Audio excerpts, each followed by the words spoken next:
hvordan er sidste runde den gik her, og der var jo også lidt spænding, og ikke mindst i toppen, hvor der var rigtig meget spænding, og rigtig mange tilskuere, der så med på sidelinjen til det her topbrag mellem Ringsted og GVI. Ja, der var jo stille og roligt 1150 tilskuere på Ringsted Stadion. Det er utrolig flot. Altså, fordi at normal dag på Ringsted Stadion, 1150 tilskuere. Det vil de nok gerne have derude i hvert fald. Så, men de taber 1-0.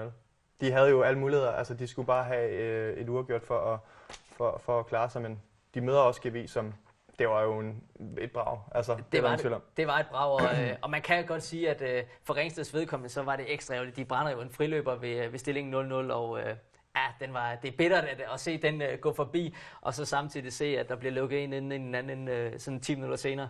Altså, og ja, det hele falder på jorden. Et hold, som har ligget til det hele sæsonen stort set. Ja, altså, vi vidste jo godt, at der var en af de her 3 hold, som ville trække 19. Selvfølgelig, men altså, det må selvfølgelig altid være hamrende skuffende. Men jeg tror, at Ringsted de nok skal komme tilbage. De er nogle rigtig fine spillere deroppe, og jeg tror, de kommer til at blande sig igen næste sæson. Ja, det er der ingen tvivl om. Men nu når vi har,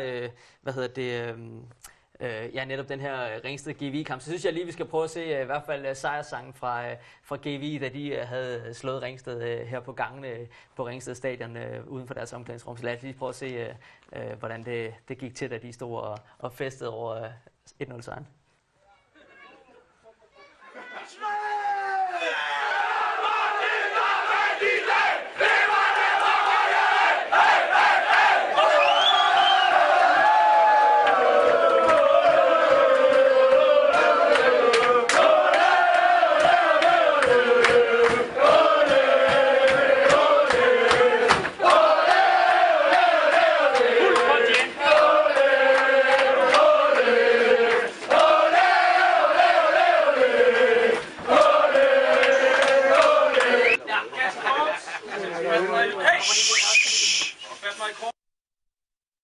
Jeg kan godt forstå, at de er rigtig glade i GVI.